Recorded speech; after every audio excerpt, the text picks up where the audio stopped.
folks, it's J. Kyle Mann from The Ringer. And as always, basketball is so freaking good. It's so good, in fact, that The Ringer's NBA Draft Show is finally back just in time for a ramp up to June. We've got you covered every week as we take an in-depth look at who's got next for the NBA's future. We'll talk the rising and falling stocks of the best and the brightest prospects in the 2025 NBA draft class, from Cooper Flagg to Dylan Harper to VJ Edgecombe and more. Tap in with me on the Ringer NBA Draft Show every Wednesday and make sure that you follow, subscribe, and hit us with those 5-star ratings.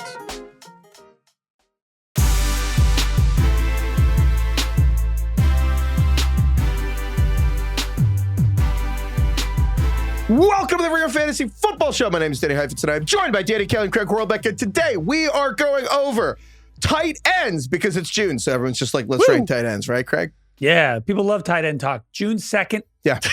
We're going to answer all of your tight end questions. So don't worry. Yeah, everything you've been wanting to know this weekend.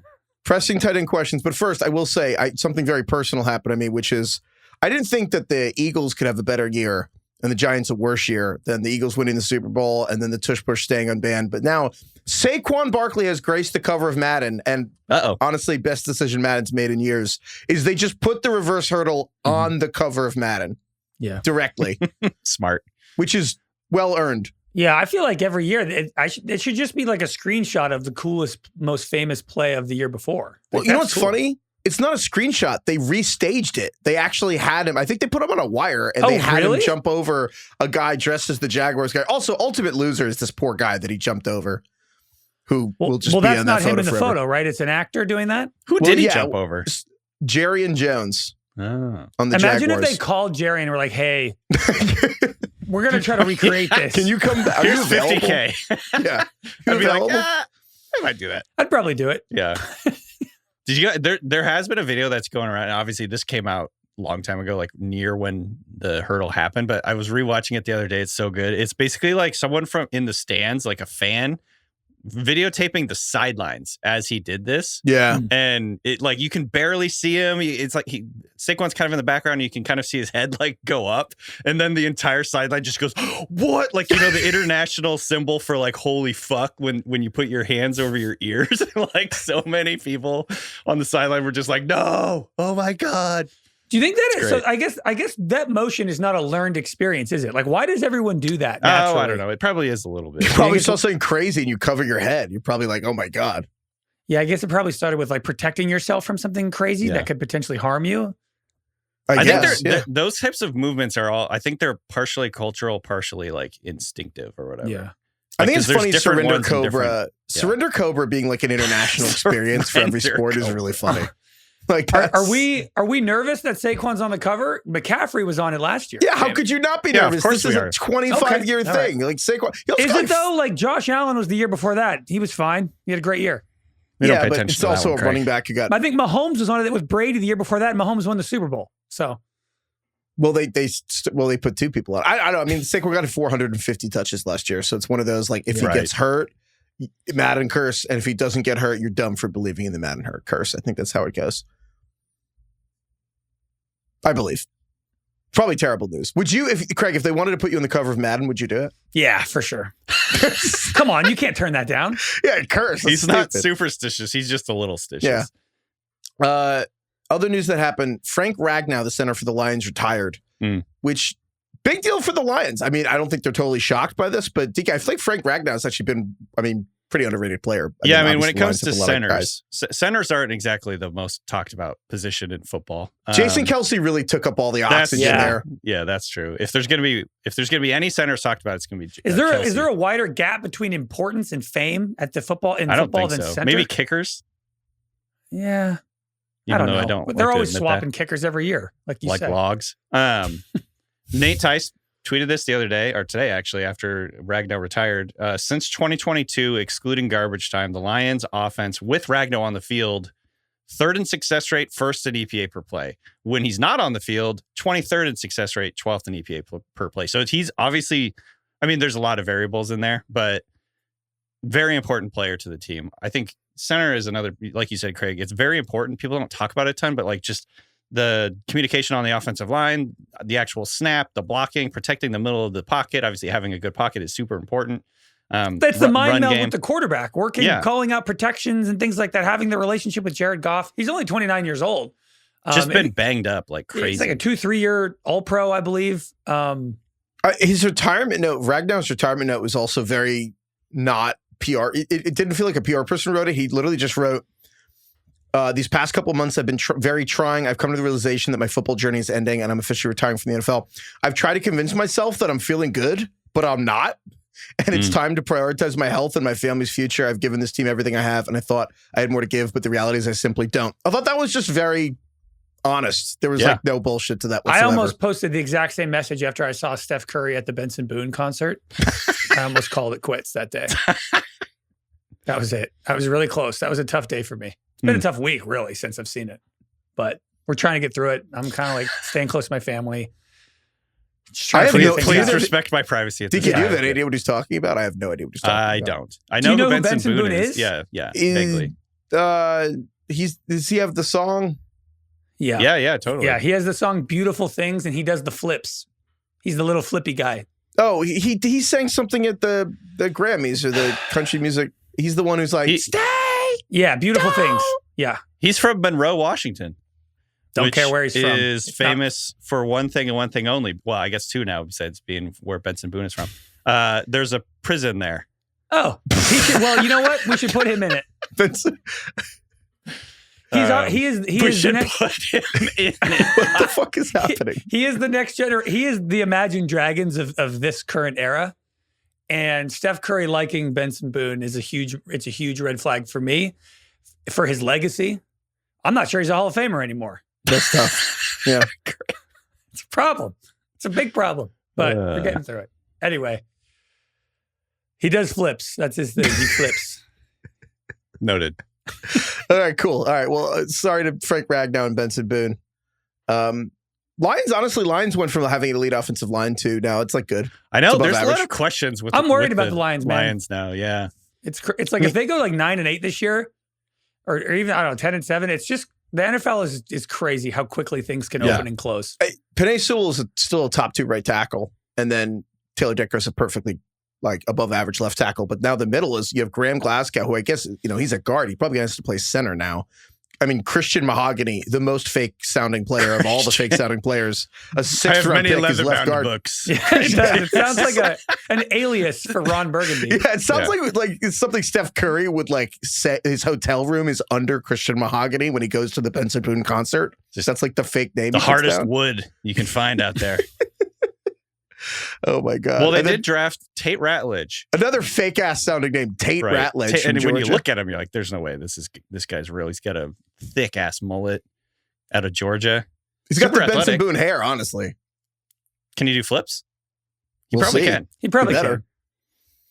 All right. So Lions, we'll see. Other things that happened. 49ers traded for Bryce Huff, the pass rusher, which deal isn't finalized yet, which is weird, but they're just waiting for June, but it is June. So I don't know why it's not done. But the Niners get Bryce Huff. Eagles are going to get like a mid-round draft pick. They're going to like split his salary up. Bryce Huff, I mean, it's so funny that the Eagles signed Bryce Huff to a big deal in free agency. Bryce Huff didn't do anything. And then the Eagles won the Super Bowl anyway without his ass. And then they just traded him to the Niners because Robert Saleh was the Jets coach and Bryce Huff he had like 10 sacks. Bryce Huff actually had the highest pressure rate in the NFL in 2023 under Robert Saleh. So now he goes back to the Niners. And the Niners actually now have a defensive line now where it's like Nick Bosa. They drafted Michael Williams from Georgia and they have Alfred Collins and CJ West. So actually the Niners actually now have added actually quite a bit of defensive line depth in like 6 weeks. So good for them. Totally remade that unit, basically. Yeah. That's it. I don't care for Bryce Huff. I think that's all we have to say. I don't care for Job. Yeah, I know. Josh Allen got married. Yeah. All right. Shout out Josh Allen getting married. Look, who do you get married to? I'm Haley Steinfeld. Yeah. I'm seeing Sinners tomorrow night. Oh, I've made it this far without spoilers because I went to Europe right before it came out, and then we just never got to see it before. So I'm very excited, and I've made it. I'm so close to seeing it without spoilers. It's fantastic. I'm glad you're seeing it in the theater. Great guess, an opportunity to do the funniest thing. No, honestly, you kind of can't really. I mean, I guess I could spoil make it, but something you up, can't Craig. really spoil it. Well, the funniest part was I thought that you told me the thing was a spoiler, and you were like, "That's in the trailer." And Yeah, I was like, that Michael B. Jordan plays twin brothers, and you're like, "Whoa!" I was shocked. I had no It's like idea. on the posters, like two guys. Well, I just saw 2 Michael B. Jordans. I'm not like, oh, so he's playing 2 different characters. I don't know. Michael C. Jordan. What do you mean? That's exactly what you should think if you see him twice on a cover. But that's not the poster I saw. I guess you're right. I mean, fine, I'll admit that. But that's not what I thought. That's awesome. I hope you'll enjoy it. Thanks. And tight end news. So the Dolphins are maybe trading Jonnu Smith to the Steelers. I actually think this is, even by June standards, a pretty weird fucking story. The ESPN's reporting Dolphins are engaged in trade talks with the Steelers for Jonnu Smith, which makes sense because your beloved Steelers offensive coordinator, Craig Arthur Smith, coached Jonnu Smith with the Falcons and the Titans. I noticed he's not trying to trade for Kyle Pitts. Yeah. Curious. Kyle Pitts, undisclosed injury, not participating in OTAs. This Kyle Pitts thing, man. I think we should put a ban on his name this year. Should we choose like Voldemort? We should call him Christian Mahogany. Christian Mahogany Pitts. Yeah. Oh man. The Jonnu Smith thing's really weird because he was 4th in receiving yards by all tight ends last year. This is just a leverage play by the team, right? I think so, because Jonnu Smith wants more money because he had the most receiving yards in the history of the Miami Dolphins for a tight end, and he's like, I'd like more than $5 million. I mean, I don't blame him. Yeah, and I think this is the Dolphins saying, "Oh, you want to live somewhere else other than Miami? Cool, we'll send you to Pittsburgh. You can play for Arthur again. Does that sound cool?" And I think they're kind of calling his bluff on that. So yeah, they'll have a compromise at some point, probably. Also, I feel like Jonnu Smith's season. I mean, I think he's a good player, productive tight end, but I think a lot of that came from the Dolphins' offense being kind of a mess. Mm-hmm. And they had no run game, and they couldn't run the ball. Their deep game passing was bad, and so they kind of just only had Jonnu, and that became like, I mean, it was a terrible season for Miami, and Jonnu really excelled. So I feel like that's not exactly like the recipe you want to like follow. Right. Yeah. It's pretty ugly. So we'll see. With that said, I want to get into the tight end rankings for 2025. This is the first draft. We reserve the right to. Guys, we got through that news so fast. Great job.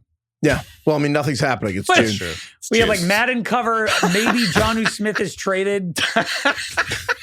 The Niners signed a D end that like no one cares about. Right. Yeah. Okay. A guy retired. Who's that guy again? Yeah, I don't know. And then Benson Boone, of course. I enlightened you both on Benson Boone.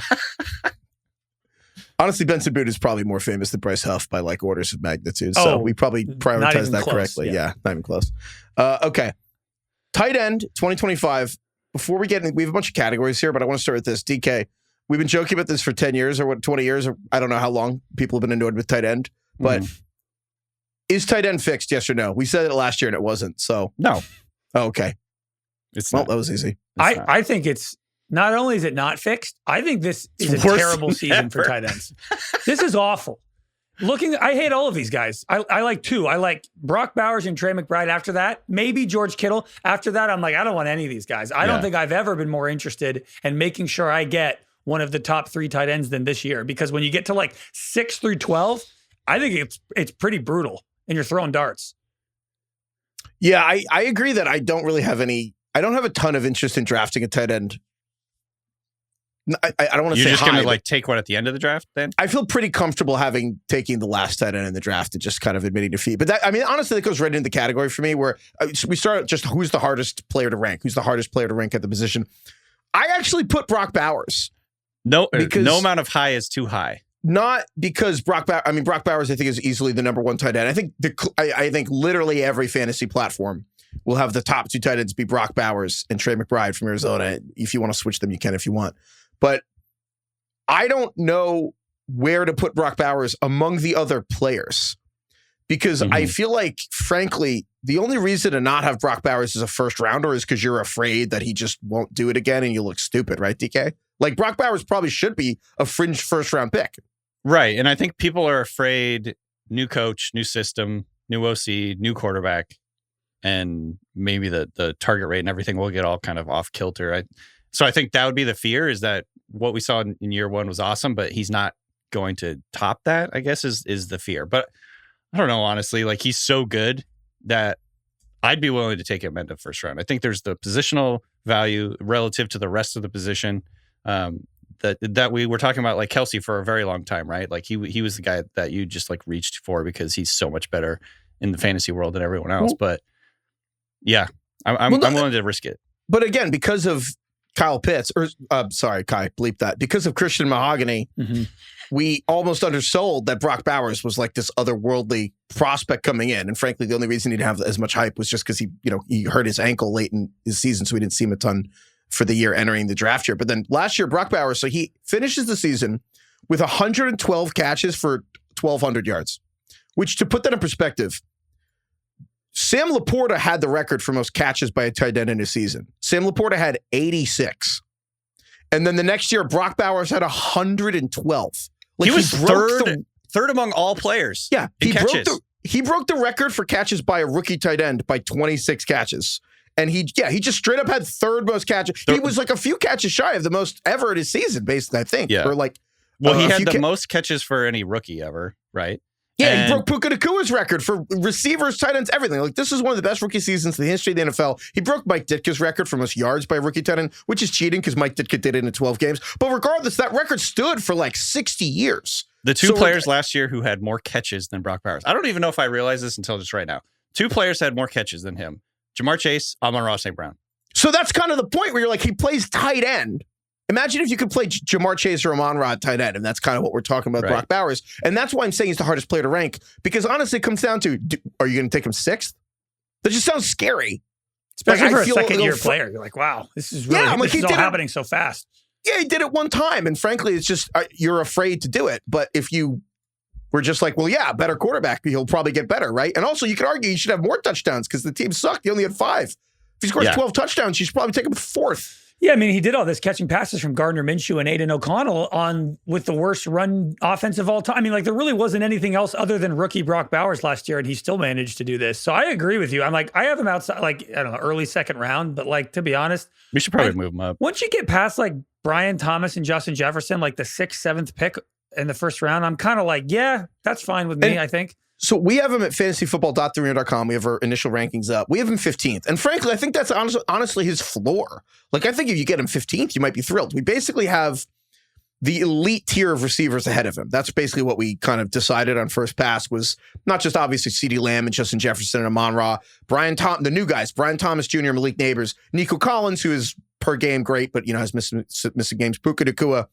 You could pretty easily argue that if Bowers is going to perform like he did, he should be above Ryan Thomas and Malik Neighbors, because having that guy at tight end is insane. Right. So it's honestly just a bet on if you think he can have this season we've basically never seen before again, or if you take him and Brock Bowers is doing 70% of what he did, he'd still be electric, but you'd feel kind of stupid you took him in the first round. That's honestly the entire thing.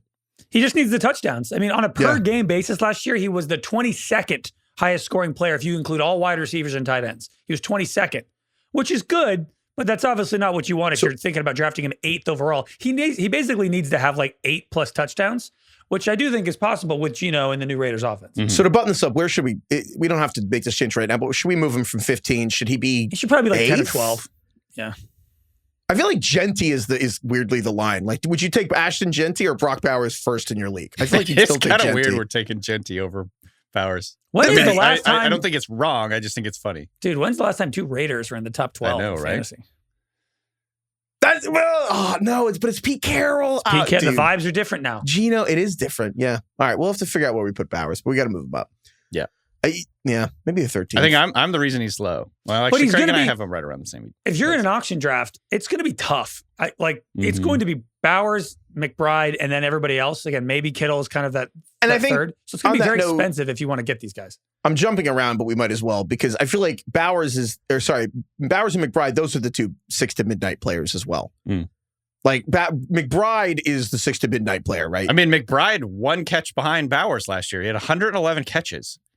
Which I think goes under the radar because he only had 2 touchdowns. Yes, right? Well, and not only that, the catch thing, but just straight up fantasy production. Like Trey McBride scored 0.02 less points per game than Brock Bowers, and he only had 2 touchdowns. Yeah. 0.02, so it's 2 yards a game. Yeah, 2 yards a game. So he had the exact same season as Brock Bowers. He had 2 touchdowns. And it's like, I mean, you have to imagine that is going to change. He had 15 end zone targets last year, which was 4th. Yeah. Among tight ends. All right, over the last 2 years, he's had 15 end zone targets, which is 4th among all tight ends. He's got, he had 2 last year, and he recovered a fumble in the end zone. Yeah, so take the fumble of the end zone out of it. So Trey McBride had 2 receiving touchdowns. Yep. But he had 111 catches. Before that happened, can you guess how many players in the history of the NFL managed 111 catches but didn't even hit 3 receiving touchdowns? Did in the history of the Deontay NFL? Johnson get to 111 catches? I don't think he did. He didn't even get close. I'm going to say none. Is it nobody? Yeah, 0. It has never happened before. That never happened in NFL history. Not a lot of guys have caught 111 passes, I feel even like. just what Trey McBride did of hitting 1,100 receiving yards with only 2 touchdowns. The list of people who had 1,100 yards and only 2 touchdowns is like Art Monk in like 1985. Goat. Keyshawn Johnson for 01 Tampa. Oh, Jericho Cotchery for the 2007 Jets. Antonio Brown, actually, for the Steelers in 2011.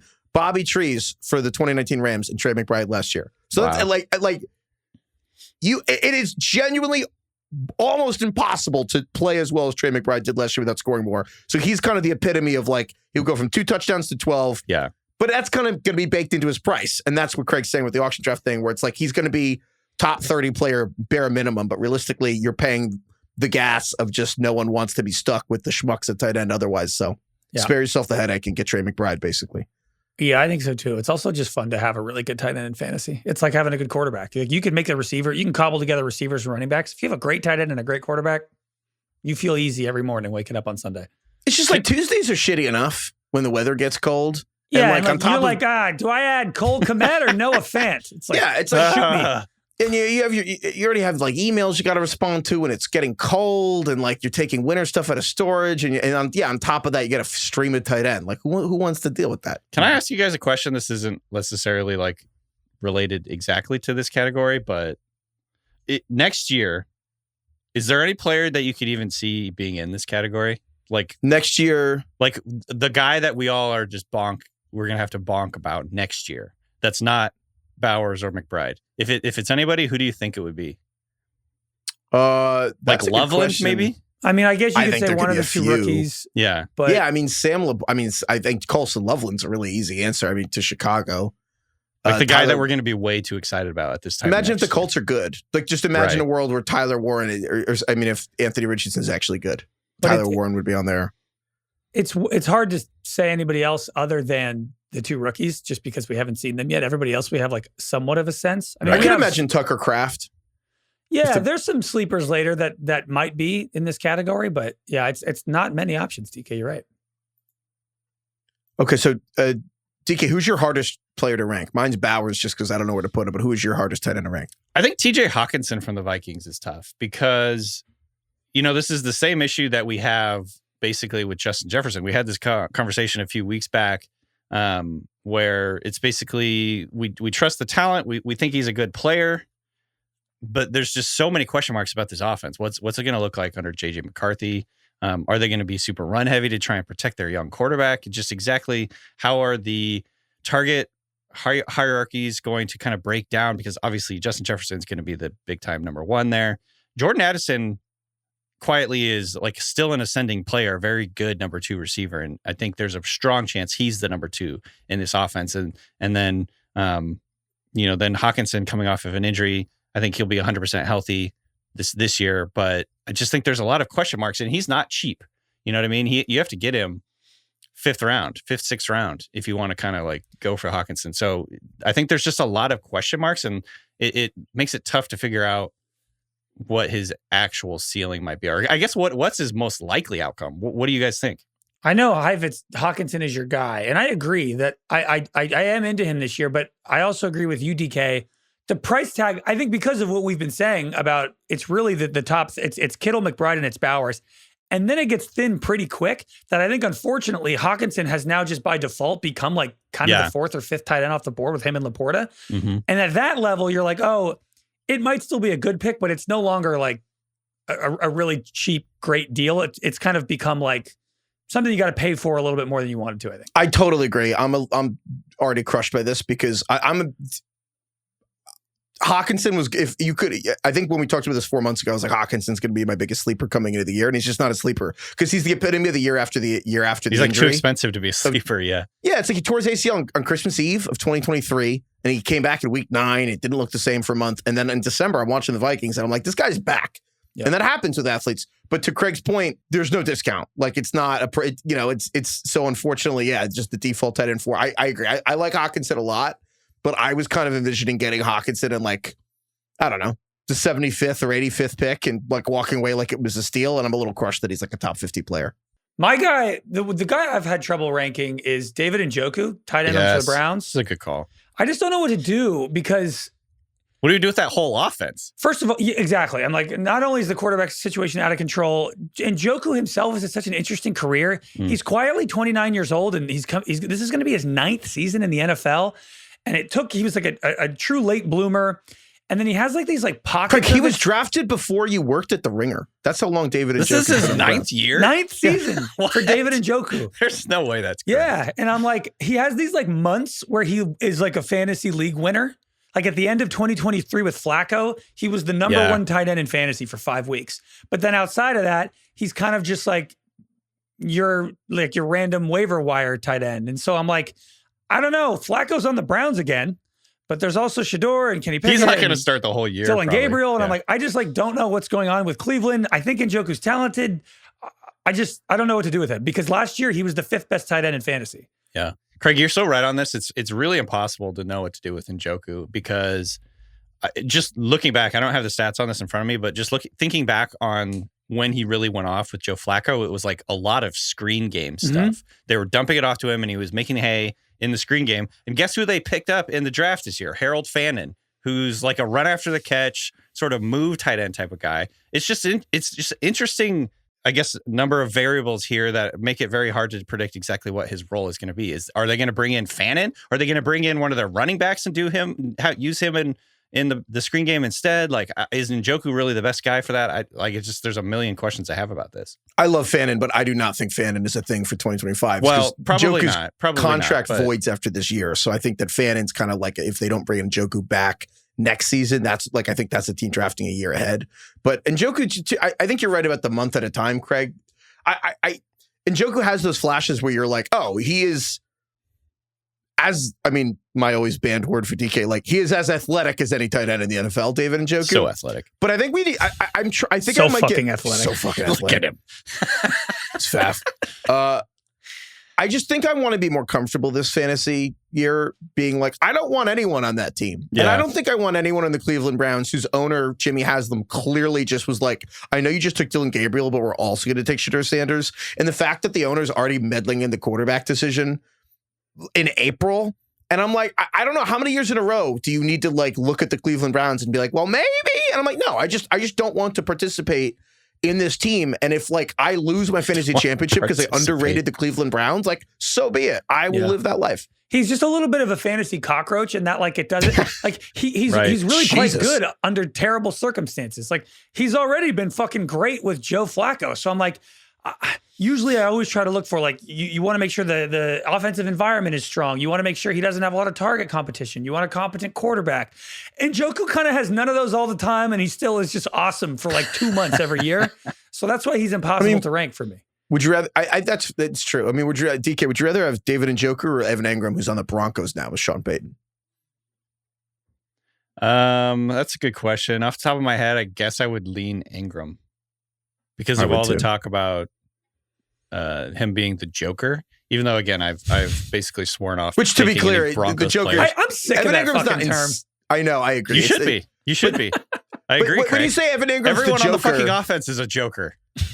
One time, I remember this Riley, our editor, Heifetz, Riley McAtee. I was writing. He's a movable chess piece, and then Riley wrote in the edits. He's like, all chess pieces move. I was like, fuck. You're right. Fuck. What do we do now? How do we use this expression? You need to say which chess piece is he? Is he the queen? Is he the king? Can he only move one piece at a time? Can he only go diagonally? I don't know chess. You don't? So, okay. Yeah. You don't know. So I'm going to stop using. So I stopped using that term. And oh my God. This is why like this is the wire. This is the exact same way I feel about the Joker. Everyone that the Broncos have signed or picked up in the last 2 years is the new Joker. Yeah. I'm like, okay, who's it going to be? Also, Joker's, you mean the card, not the character who, murders people. Well, yeah, probably. It's just Bodie, little bitches on the chessboard. Okay. Hipster, who is the player, team, or thing that everyone loves that you don't love, DK? So I didn't really have like a strong take on this one. I think Sam Laporta was the guy who came to mind. I don't even know if he's a hipster guy anymore, but I just think right now, if you look at his price and where he's being ranked versus where he is on the hierarchy of the passing game in Detroit, we have him ranked 57th overall. Yeah. Literally next to Hawkins. The tight end 4 or 5 usually. Yeah. And he's being priced like he's the number 2 option in the Lions passing game, when in reality, he's more likely to be the number 3 option. I mean, remember, they still have Amon-Ra St. Brown and Jameson Williams. And Jameson Williams has had more hype thrown out from coaches for the Lions this year or this offseason than anybody else I've seen. He's like one of the hot players this offseason. And obviously the talent's undeniable, but you're hearing all this stuff about how he's like maturing, the details are there. And I think weren't there also trade rumors about him? Yeah, but that's, neither here nor there. He didn't get traded. Maybe they're hyping him up to trade him.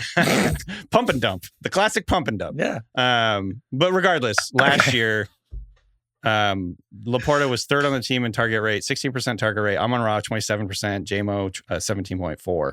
And I don't know, unless something pretty drastically changes, it seems like that'll be the case again, that it's Amon-Ra and JMO first. And honestly, if you're the Lions, you want those 2 explosive guys getting the ball more anyway. And Ben Johnson left.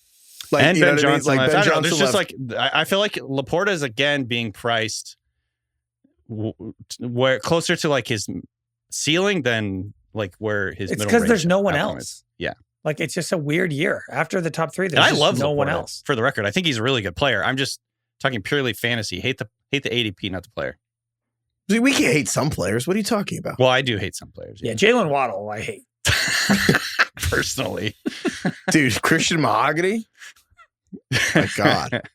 I think the thing you're going to hear all offseason is like, well, why would you take Sam Laporta? Also, you're not going to hear this all offseason. But the thing I'm going to say right now is, why would you take Sam Laporta 45th if you could take like Colston Loveland? Well, Heifetz, this is 110th. Perfect example. Last year, okay, Laporta scored 10.9 points per game in half PPR. Or some people call it 11. Okay, but technically it's 10.9 because I wanted to stay in the 10 range. Classic 5'11" guy. Zach Ertz, Dallas Goedert, and Cade Otton all scored 10-ish points per game, just over 10 points per game. So like the replacement level is Zach Ertz, Dallas Goedert, and Cade Otton from last year. And you're like paying a 5th round price for that. So I don't know. Why buy Laporta early when you can just grab literally some random dude later in the draft and hope for the best? Take literally anyone later. Just anybody. Fucking Zach Ertz. He's still playing. When the Bears took Colston Loveland in the first round, Ben Johnson, the new head coach who came from the Lions to the Bears, compared Loveland to Laporta, I believe. Basically, a lot of people were like, and if Laporta had, how many touchdowns did Laporta have as a rookie? Like 12, something crazy. So I think that's the question. Like, Craig, are you buying the rookies at tight end this year? Because a lot of people are going to just turn to that. I don't think I am. They're my hipster. I'm not into them. That's a good call. It's a good zag. Yeah, I just think that, Brock Bowers has done a lot for the rookie tight end reputation. That's hot right now. And I do think so hot right now, these rookie tight ends. But like, I don't know. I really like for a rookie tight end to pop. I mean, it used to be like you waited 3 years and then it was like, we'll see.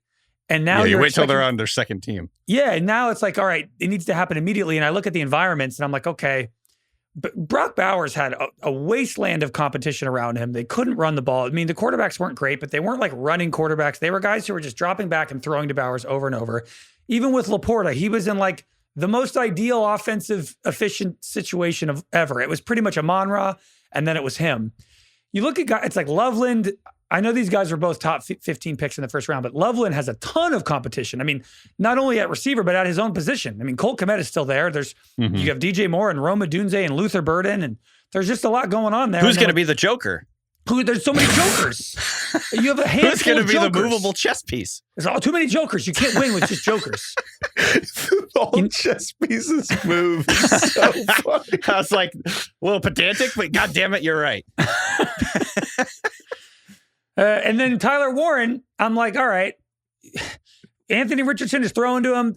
This is just a ridiculous offense to bet on. Like, if you talk about not feeling confident waking up every Sunday about an offense, it's the damn Colts. It's a run-first offense with a running quarterback. And I get that maybe they just Njoku him and they should just throw his ass screens all day, every day. Yeah, and maybe that will work. And I actually probably would opt for that more than I would Loveland, weirdly. But I think I'm like, I'll wait and see this year with those guys. I agree. I love that. The premise of this whole show is the two guys. We like two tight ends. That's it. Two. There's just two. No, There's I like two. a lot. I just think that I like think, two. I only like a lot. two. I just don't. I hate everyone else. I almost think that we should we as a bitch, not a bitch, a bit for our tiers. That's like, what? No, I said bit and then I talked. There were too many sounds. But our bit should be tier 1 for tight ends as Bowers and McBride. And then it's just the tier rest 4. of the tier. It's like 20 guys, and then tier 3 is Kyle Pitts alone. Yeah. And it's just like our last. We should do tier 1, Bowers and McBride. Tier 2, no one. Tier 3, no one. Tier 4, Sam Laporta. I think I might just take Kyle Pitts a lot this year just because fuck it. I've thought, you know what's funny? I wrote out an entire thing on Kyle Pitts, and then for this episode, and then I saw Kyle Pitts' undisclosed injury. He's not even practicing. And I feel Raheem like- Morris is like, we don't discuss the nature of injuries this time of year, but yeah, with what he's dealing with, he's going to sit out. And I'm like, It feels like we have a professional obligation for one of us to be in on Kyle Pitts every year. Like, I think last year it was me. Year before that, DK Probably maybe. me. Heifetz, it should be you this year. This is I'll good. do it. I'm down. He's 24 years old. We're going to give up on him? Stop. He's 24. Yes. The cool thing about him, he's played in the league for 5 years now, and he's 21 years old. He's 24. Wait, what's the Michael Caine bit? He's like, She's only 16 years She old. was 16 years old. She was only 16. It's not years quite deep enough, Craig. old. She was only 16 years old. yeah, that's Kyle Pitts. Anyway. Wait, here's the question. Should George Kittle be in that tier? Because I love George Kittle as a player. He's about as fun as it gets to watch. Also, in terms of Joker tight ends, George Kittle, Joker on his wrist. Man. Got it the day before his wedding. Tattoo, giant tattoo. I feel on his like arm. Not Kittle's the closer chest to the piece. first. He likes the character. Of the Yeah, that was the Heath Ledger Right. Joker on his arm. There Not we a go. movable chest piece on his arm. But I will say, I just kind of don't. I think I'm worried Kittle's going to be the guy that burns me because, I mean, down the stretch, he was unbelievable. Like with Ayuk and Debo down, like George Kittle was outrageously good. I think for the final 6 weeks. Kittle's like closer to the first tier than we're probably giving him credit for. But do you want to Yeah. use your third pick on George Kittle? I just don't. Well, I agree. I kind of do because I don't want to take any of these other fucking jabronis later in the draft, you know? I'm so torn because I kind of do want Kittle on my team, but then I don't know. I think I you feel guys like hate Purdy- the other tight ends more than I do. Purdy's going to feed Kittle this year. I He feel like. does. Yeah. Purdy and Kittle, I mean, they have They have really like a good connection. Yeah. I also, Kittle's one of those guys that I think is injury prone, but he's not. He hasn't Yeah, like been Keenan lately, Allen knock was on wood. like injury prone because he had a lacerated fucking organ. Right. And then Keenan Allen played like 16 games, like 5 years in a row. I think it's like Kittle got hurt one year I drafted him, and I'm like, he's injury prone. And then since You're then, dead to he's me. pretty much played every game. knock on wood. He seems like a guy who always plays through pain, to his credit. Yes. I think he does get beat up a lot, but he's always on the field. because of, he's like a Joker, just plays through the pain. I debated being a hipster, not liking George Kittle. I decided I can't do that. George Kittle's too likable. Purdy loves hitting him, especially in the red zone. So Yeah. And also with Debo gone, Ayuk, I don't think will be the same this year. So more we'll see. yak, more yak ability. Sleepers, not counting Kyle Pitts, aka Christian Mahogany, who, no, only 24 years old. Any other sleepers, Craig? Tight end. 16. It's June 2nd, and I'm about to talk about Hunter Henry. No, Again, it's a look, tradition as forward. old as time. plus This is- 15 seconds. This is half-hearted. I don't even know. I'm not going to like put my whole weight behind this, but like I do think that everyone is excited about what Drake May is capable of year 2, this big leap. I do think that if there's anybody who would really benefit from this, it would be Hunter Henry, who is quietly having a very productive and consistent like last few years of his career. He only had 2 touchdowns last year, and yet he's a guy who's involved a lot in the red zone. It just kind of didn't happen. But I do think that like with the lack of competition, with Drake May's improvement, I do think that he could kind of have like a Sam Laporta-y, like 700 yards, 7 touchdowns. And if we all think Drake May is going to be so much better this year, there's nobody catching passes that we're ranking highly. And I guess he could spread it around to everybody. But a lot of the underlying metrics that I'm seeing, my sources are telling me, many people are saying, are that Henry is a guy that Drake May looks to a lot. And, he's going like outside the top 20 at his position. I like this one. I think you're right. If we're projecting a big boost from this offense in year 2 under May, he's like the most likely person who's going to get it. Other than, I guess, if Stephon Diggs manages to stay healthy, obviously Stephon Diggs is going to be the number 1. And he was at practice, by the way. Good job, Stephon. Good for him. Yeah. Great decisions on and off the field. Making great decisions out there. But yeah, I like this one, Craig. Hunter Henry, it feels like we've talked about him for the last 17 years. Hunter Henry's good. I don't know how good. Like, he's not going to be a top 5 tight end. Yeah. But like, that's why I hate the sleeper when I'm like, he could be tight end 11. But I do think that is it like, if you don't want to draft Bowers, McBride, or Kittle, and you're one of those, like, I'm just going to wait till round 13 and get a tight end, I think Hunter Henry's a great pick. Hunter Henry quietly had a 19% target rate last year, which was 5th. He had a higher target rate than George Kittle. Yeah, well, the team sucked. That's weird. Anyway, yeah, I like that one. Along the same lines of a guy we've talked about forever who is much better than I think we're giving him credit for. Certainly me, because I've been kind of like a hater. But Zach Ertz for the Commanders. I swear to God, this guy he retired 4 years ago, right? And we're just pretending he's still in the league. I can't believe he's still playing, still not breaking any tackles, still just catching it and falling down, but he catches it and falls down a lot. He's the red zone guy for Washington. He's the first park and bark tight end. Yeah. Right. I can't wait for just like, the famous Ben Roethlisberger picture with like the knees and shoulders and elbows all like iced up. He looks like the Michelin man on the bench. Yeah. Anyway, last year, Zach Ertz, quietly the tight end 10 in points per game. He averaged almost the exact same amount of points as Sam Laporta, who's, going in the 4th, 5th, 6th round. So yeah, I think he has obviously a great. Zach Ertz? Yeah. I don't know. He's like 33 going on to 60. Yeah. He's 34. He'll be 35 in November. That's fucking nuts. Yeah. He 66 catches, 654 yards last year, 7 touchdowns. Like Heifetz said, he was kind of the red zone guy, especially late in the year. They looked to him a lot. Jaden Daniels really started to trust him. They re-signed him to not a small contract, 1 year, $6.25 million. Are you worried about Deebo Samuel cutting into that a little bit? I don't think so. I don't think they're going to have like the same, like, I think I picture Ertz being sort of the over the middle of the field, short and intermediate area. And then like Deebo is more of like Deebo Samuel and Zach Ertz at the same role. I thought you were serious. Wait, were you joking? One is a very movable that is actually chess really piece, funny. and the other is not. Zach Ertz is the one chess piece who doesn't move. Zach Ertz is Zach like Ertz the is a actual checker polar opposite. Stagnant. Yeah. Yeah. What's the most opposite player from Deebo Samuel that you can think of? Zach Ertz. I didn't know if you were serious there or not. Obviously, I thought you were. No, I don't think they're going to be too redundant.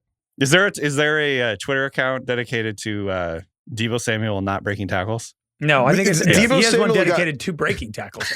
Yeah. Deebo Samuel got pneumonia and couldn't stay on the field for like 10 plays at a time, and I think still was moving a lot better than Zach Ertz. So, okay. Yeah, Deebo Samuel with fluid in his lungs for Zach Ertz. Like Deebo Samuel, if he was the same weight as Zach Ertz, would break way more tackles. Yeah. Can you imagine Deebo at 250? What does Deebo weigh? He looked it last year.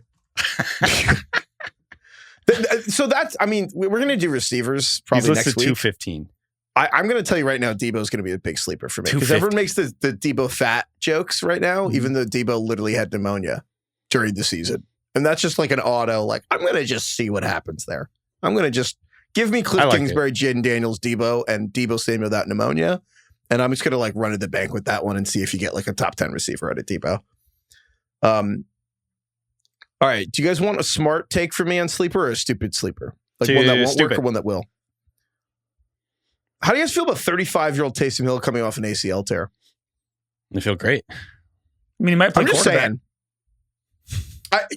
It couldn't be a worse idea. Taysom Hill towards ACL in like late December, in theory, should not be healthy. However, 6 rushing touchdowns, final 6 games. It's going to be free. You're going to Yeah. add him in week 5. I just think Taysom Hill is going to flip the fantasy season. No one's going to have him. He's barely going to play. And then Thanksgiving on, Taysom Hill is just going to be like the fucking running back for the New Orleans Saints. And quarterback. And quarterback. Yeah, probably quarterback. Because Tyler Shuck's going to get hurt. Rattler's going to get benched. And Taysom Hill is just going to be the... I'm not even saying you should draft Taysom Hill. I don't even know if he's going to probably start the season on PUP. But I think he's going to get he's gonna get traded. He's going to get traded to the Broncos, and then he's going to be their joker. Isn't it? It's pretty wild. This is going to be Taysom Hill's 9th season with the Saints. So he's the same age as Njoku? 9 Who's seasons. 28? And Taysom Hill's 35? What is Taysom Hill's legacy, you guys? 10 years from now, how are we going to be talking about Taysom Hill? As a punchline? Or He's probably the most famous kind of movable chess piece in NFL history. He really is a movable chess piece. He is. Um, He's the only player you can actually say that about, probably. Yeah. yeah. Oh God, we're gonna do it again with Taysom Hill, aren't we? Mhm. I really wanted him to get traded to the Broncos, though. I'm not lying. It probably not gonna happen at this point. I will say for real though, in terms of actual sleepers, I disagree with you guys on the idea that you don't want any of these guys, because if you don't want to take Brock Bowers and if Brock Bowers goes 10th and then Trey McBride, you're not able to get him.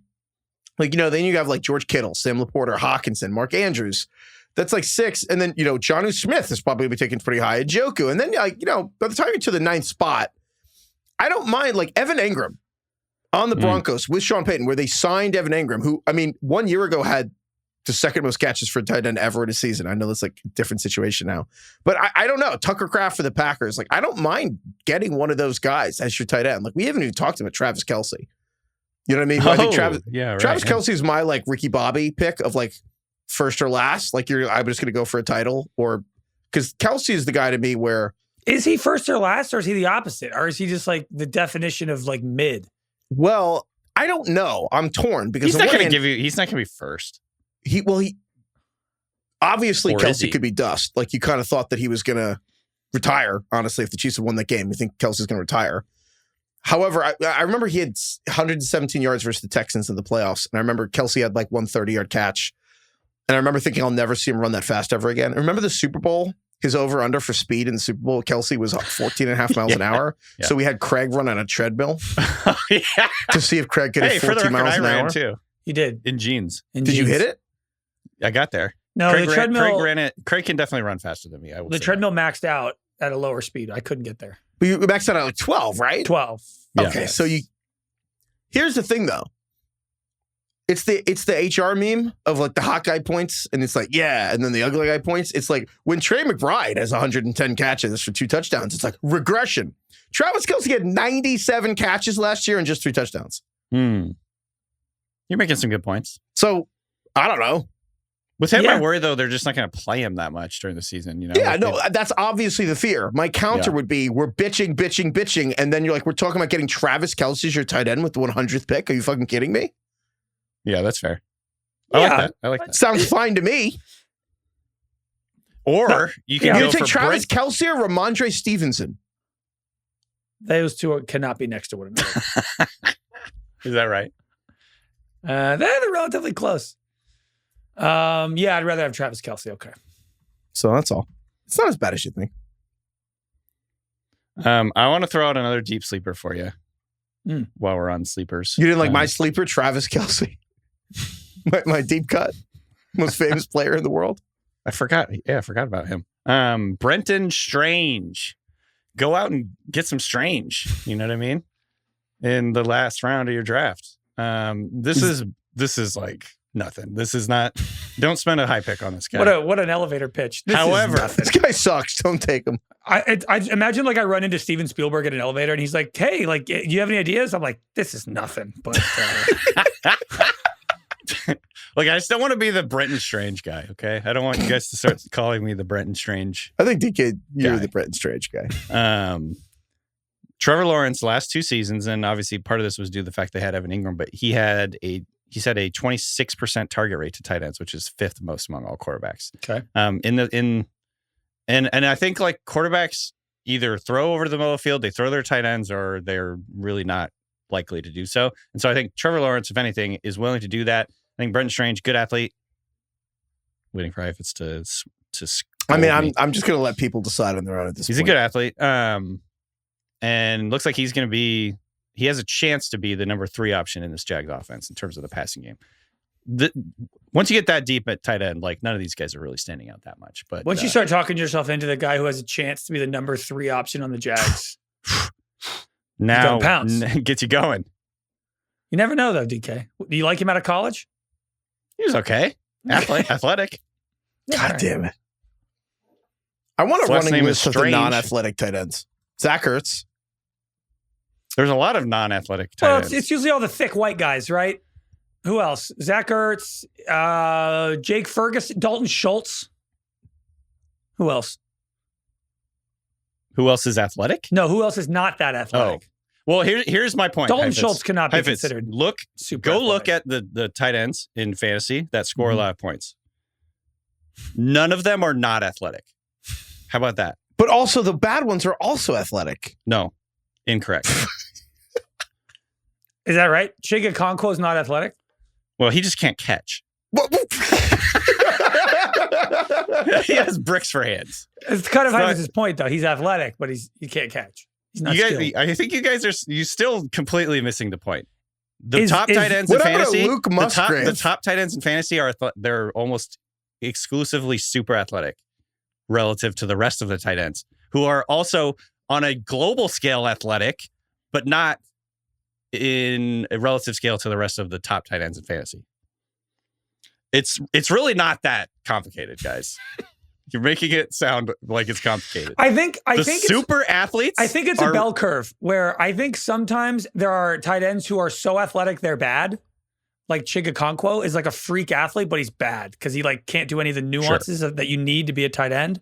But then if there is a freak tight end athletically who can do some of the more skilled requirements, then you get that perfect, whatever, Trey McBride situation. And then in the middle, you have everybody else. So I do think you can be so athletic that that's why you get drafted and that's why you're in the NFL. But it doesn't translate because you don't have some of the like fine-tuned motor skills. Not all elite athletes at tight end position are elite fantasy stars. All elite fantasy stars are elite athletes. Fingers and thumbs. Okay. I'm not going to explain it any more times because I feel like it's not really complicated. Heifetz has been quiet. Heifetz, just go talk to Josh Norris. Talk to somebody that you like and not me, and he'll explain it to you, okay? Post-type sleepers. Yeah, let's talk about some more athletes here. I can't wait for Travis fucking Kelce to be the number 1 tight end in fantasy this year as he just can't cross 14 miles an hour. He was an elite athlete in his heyday. Yeah, he was.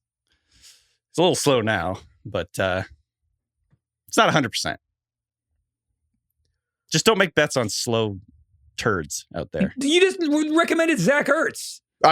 He's a pretty good athlete in the short area. He can get open. God! No, actually, I can't even remember if he's a good athlete. Let's see. He's your least favorite athlete in the NFL. Because he can't break a tackle. Well, you're recommending him. Duality of man, Craig. Yeah. He's the exception that proves the rule. Right. Yeah. Also, don't think he's going to be elite. I think he's going to be usable. Right. Hold on. I got to look up Zach Ertz. DK, where is Kyle Pitts fall in the elite athletic category? Or no? Yeah, I think he so. He is? He's freak athlete? Yeah. Okay. Sucks. Well, again, let's say you're good if you're an elite athlete. You want to bet on the elite athletes because there's no elite fantasy producers who are not.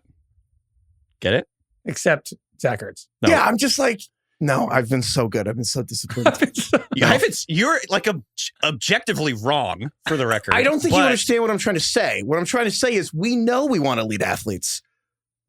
That's the only people we talk about at tight end. They're all elite athletes. I don't. So they're wait, all elite what are you athletes, saying? except for the ones who are really old. old. So we should just not elite. say they're athletic. Yeah, because it's relative. That's my point. I want to know when someone's athletic by the athletic standards of tight end. Like I want when David Njoku's genuinely, even by tight end standards, actually stands out. But so does Noah Fant. So it's difficult. But you don't have this problem when we talk about it at receiver. We do have this problem at receiver. We talk about like Xavier Worthy, 4.2, fast. Brian Thomas is fast because he's like 6'4" and runs a 4.3, which even by receiver standards is preposterous. Hence why he's the 99th percentile in speed score. Like we do have this stuff. Craig, why don't you just take it from here? I think we have to figure out who's the Joker. Once we find out who's the Joker, everything I think Zach all of our questions. Ertz, the unmovable chess piece, is my favorite. Can Zach we do Ertz- post-type hey, sleepers? Zach Ertz Yeah, can post-type get- sleepers. Oh, I Zach want Ertz can get Heifetz- open. He Heifetz- just can't do anything after he gets open. Right. Well, if he can get He's open, why he's a can't he weird- run after the catch? I don't know. There's no fucking explanation, Craig. Heifetz, I want you to make your post-type sleeper case, I believe, round 3 for Kyle Pitts. Kyle Pitts, it's really simple. He's 24. And That's it. You know when they make getting- a sequel to a movie and you're like, there was an original? Like that was successful enough Yeah. for No, a sequel? There's a Bob Odenkirk movie out called like Mr. Nobody or something. There's a second one. Had no Really? idea that was a movie. is that the one where he fights people on the bus or whatever because they stole his daughter's teddy bear or some shit? Yeah, it's literally a movie in 2021 called Nobody, starring Bob Odenkirk, and there's a sequel coming out this year. And I was in shock. Nobody 2. By the way, Had you guys heard of that movie? Yeah, no, I got this thing, but it's nothing. by the I way, got this this is funny. This is funny because it's literally who we've just been talking about. But I just found this from Math Bomb, who does the relative athletic score thing, and and I'm quoting him: Zach Ertz is one of the most successful tight ends in the last 3 decades who didn't put up elite testing numbers, showing that it can be done, even if it's uncommon. Exception Zach that proves Ertz the is rule. like actually the perfect example of slow as can be good, and I fucking recommended him. Fuck! Why didn't I see this before? It's just the only I'm unathletic fucking tight end. undermining my own argument here. Ugh, All tight ends are athletic. Here's fucking Zach Ertz. Zach Ertz. Okay, so Anyway. what are we talking about? Oh, you want Pitts. Kyle Pitts? Yeah, go ahead. Well, here's my pitch for Kyle Pitts. One, if you have not been paying attention in the NFL for the last 3 years, do I have the guy for you? No, I mean, I think Kyle Pitts is like his own worst enemy, and I think that like there's only like- one problem, Happy. You're not any good. I know. No, I think genuinely Kyle Pitts, the actual athleticism itself has been hampered a little bit by some of his. I just think there's Badness? been injuries. Yeah. But also, I just think there's been injuries that, like, again, he's got this undisclosed injury now, and I don't know what happened to him over the offseason, but he doesn't seem to have the same timeline of improvement as some other guys. But also part of it is he just kind of seems like he's like a big wide receiver getting open downfield that doesn't quite have the quickness game. But reality, the simplest part is it's Michael Penix coming at quarterback. And like you have a new quarterback. And if Michael Penix and Kyle Pitts come into the season and have any sort of rapport whatsoever, or any kind of, frankly, maturity or growth from Kyle Pitts as a professional, not just as an athlete, that would be cool. So do I think that's going to happen? Probably not. My argument is Kyle Pitts is free. Like, that's the argument. Right. Like, Kyle Pitts is, I mean, we have him ranked 17th. Kyle Pitts on Yahoo, I think, is like 21st. Like, he's not going to get drafted. But could be fun to fix. That's the thing. And so I think the difference is this year, you could just take Kyle Pitts, you could just cut him if he sucks. That was funny. Do you know that meme? No, but that's really funny. It's That was like great. I forget what it is. It's like a fucking printer or something. Doesn't work, but could be fun to fix. What? Oh, I'm looking at it now. It's a record player. Does not record work, but could be player. fun to fix. Yeah, that's honestly Kyle Pitts. Where did we have him last year? We had him, I think we had the same thing. We had him like 13th with the premise being he's the best number 2 tight end you could have. It was him and Tucker Kraft, honestly. I think And we that had was his guys. wrong. That was super wrong. That was wrong, but it's the upside. The point is it's your second tight end. If Yeah. he's good, he's good. And if not, you got him. And you ended up, and actually, Kyle Pitts was good for the beginning of the year. Kyle Pitts, I did this all before he had this undisclosed injury. Kyle Pitts, the first half of the season, believe it or not, we've memory hold this. Kyle Pitts was the top 4 tight end first half of the season. The only guys ahead of Kyle Pitts to start the year were Kittle, Brock Bowers, Tucker Kraft. And then the second half of the season, Kyle Pitts was the number 33 tight end in fantasy, which if you'll note, if you're a sharp, there's 32 teams in the NFL. And he was the 33rd best tight Doesn't end. add up. He was behind Luke Schoonmaker. Kyle Pitts would have been the third. Schoonmaker. Pop quiz, asshole. What team is Luke Schoonmaker currently on? Luke the shipbuilder. He's on the Cowboys, right? Yeah. Nope. He's not? Seahawks now? Nope. Oh, fuck. Stop. I don't know. Luke Schoon. Where is he? Is he The Schoon? Tennessee? Somewhere coastal. He. Oh wait, he is on the Cowboys. Man, You- Pop quiz. I got it wrong. Wait, who the fuck was I thinking Wait, of? I didn't tell you I was guys thinking this. of a different, like, NPC tight end. Shit.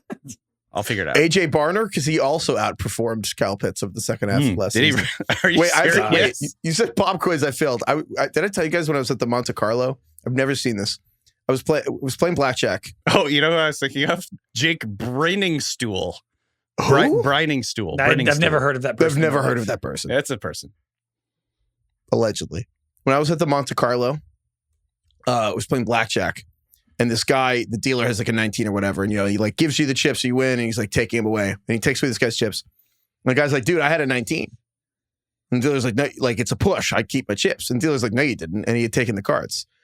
And the guy's like, I want to appeal to the eye of this guy. And the dealer turns to the pit boss. They like radio up. And the guy fucking wins. The dealer was wrong. Coach's challenge? Wow. Yes, coach's challenge. The guy threw the red flag and won. And we all turned to each other astonished. Like, that's everyone was like, crazy. I've never seen anyone appeal. The fabric and of was society right. collapsed shortly thereafter. No one had any respect for Unbelievable. authority. Holy shit. It was crazy. Was the dealer kind of upset? Was he embarrassed? Yeah, he was young. He was fresh. I kind of couldn't believe that mistake was being made the Saturday Grand Prix weekend. It was kind of fresh to him. Did they take Wasn't him really out ready and for like the kneecap spotlight. him in the back of the building? That's Well, tough. maybe it's almost like the shittiest dealers at the Monte Carlo get put on the $25 minimum table that I was playing. It's almost like that isn't their finest. Oh. But no offense to that guy, but that was shocking. Who else you guys want to talk about? Apologies to Luke Schoonmaker for not remembering what team you're on. The shipbuilder. While we're doing post hype, I'd like to toss out a man by the name of Dalton Kincaid on the Buffalo Bills. Feels like everybody's Fair. out. Feels like everyone's out. We decided it didn't work. This man has had 2 years in the NFL. The first year, he had 73 catches as a rookie, which is quite impressive. And then last year, everybody was in. This is the year, the leap. Didn't happen. He was quite bad, actually, but he was very injured. He had an injury to his left and right knee. He injured his collarbone. He had an injury to his right knee that I've never heard of, called Morel Lavalley lesion. He had that. What? Which is a disaster if you look that up. It's like potentially life-threatening. Morel And then he sprained his PCL in week 10. The Morel injury is usually only seen in high-speed automobile accidents. What? Oh my God. Don't look at the pictures of this. Ooh. For once, I'm doing a Google search and just sticking to the AI overview. I don't want to. I don't want any of these photos to creep up. Ooh. So, granted, that happened towards the end of the season, but still, I think Kincaid is like if you're looking for people to bet on who have like the age, the talent, and the situation, you have one of the best quarterbacks in the league. There is not a ton of elite competition on the Bills, and I know the issue is he honestly just doesn't play that much. You have Dawson Knox taking a lot of the snaps in the red zone and all that stuff, but I'm kind of like, Kincaid is kind of falling enough now in the ranks where, again, it used to be like it was year 3, 4 where a lot of these tight ends like started to find their footing. But It still is. Look at Trey McBride. I totally agree. So I'm like, Trey I McBride, don't. who remembers Trey McBride's rookie year? Nobody. Right. If you're not a Cardinals fan, I don't think anybody should give up on Dalton Kincaid. Trey McBride had 260 yards his rookie year in 16 games, and last year he had almost 1,200. I mean, So- most tight ends are like that. Like pretty much every productive tight end in the NFL, you look at the first 1 or 2 years of their career, they're not doing a lot. And that's why I look, and that's to bring it all around to DK's initial question of who could you get excited about. I think don't throw out any of the young guys. Like Isaiah Likely is a young guy we've been talking about for years that still could pop. Kyle Pitts annoyingly still could do it, just like David Njoku took forever and then actually did have a couple months as the number 1 tight end. Like, so you never know. DK, Mr. Bretton Strange guy, DK over there. Just go out there and get some strange. Tucker Kraft for the Packers, another perfect example. I like the Isaiah Likely call. Like if Mark Andrews somehow ends up not on the Ravens, sky's the limit for Isaiah Likely. What's ironic? DK hates Mark Andrews too. And Mark Andrews kind of fits that Zach Ertz mold. Hold on. Is he athletic or not? I don't remember. I think by tight end standards, I would say Mark Andrews is not athletic. Let's see. By the standards of the tight end position. 7.26 RAS score. So yeah, that's a little below average. Not below average. A little below what you'd hope to see from an elite tight end. Probably why he has stone hands in key situations.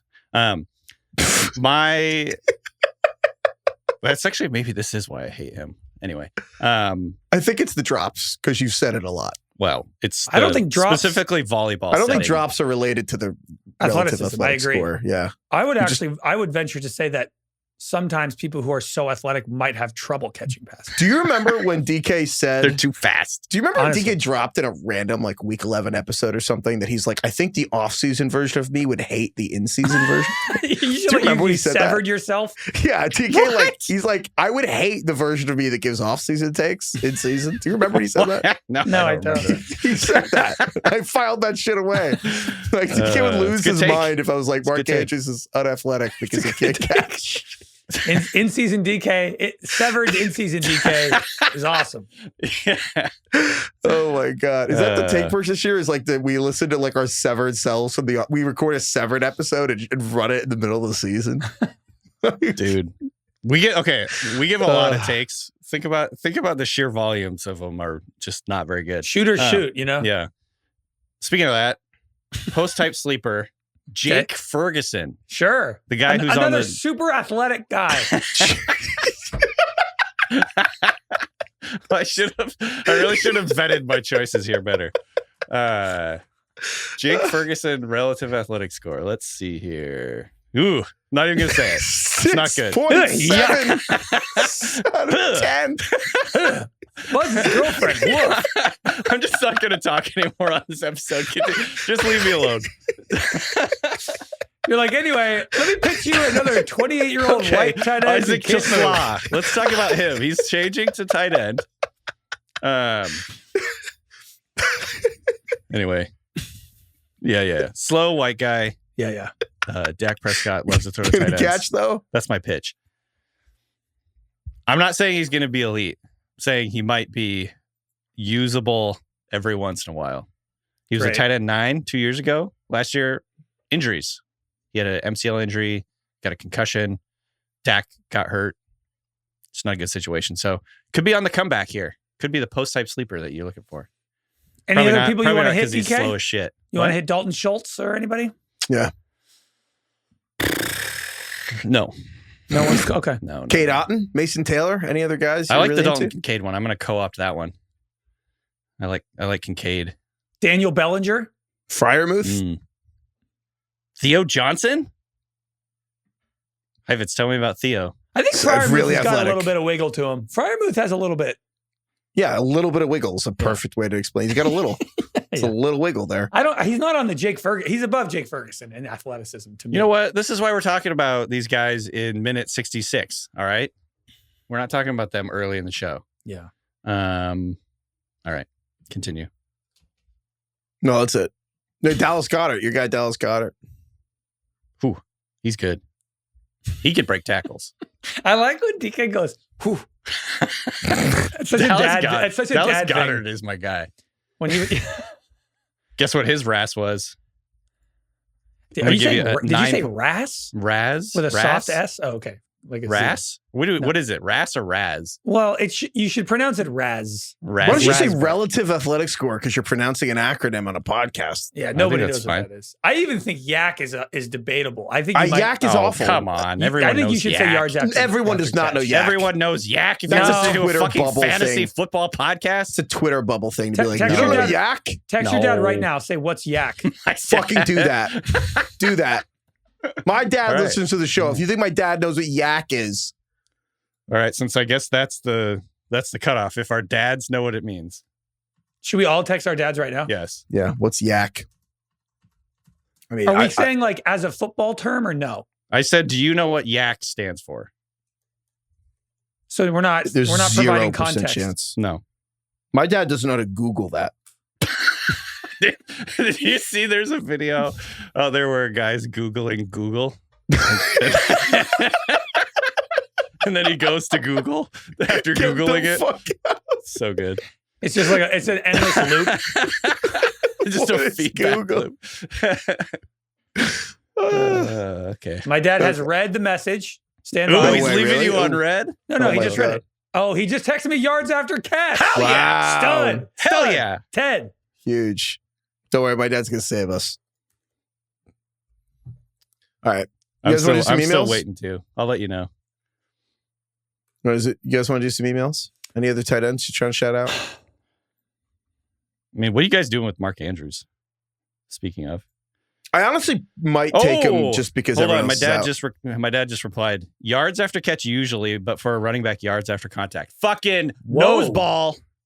Wow. So I'm even telling he you. knows it has multiple meanings. It isn't clear. No, stop. Heifetz, We lost. stop We trying lost. to fucking move the goalposts. I said you my asshole. dad until my dad. No, I said DK's dad, and you were like, yes, exactly. Oh, that's true. Yeah. All right. Well, he's covered. Well, He not only knows what it means, but he knows the context of sometimes it's DK, what's your acronym dad's is name? interchangeable. Rich. Rich.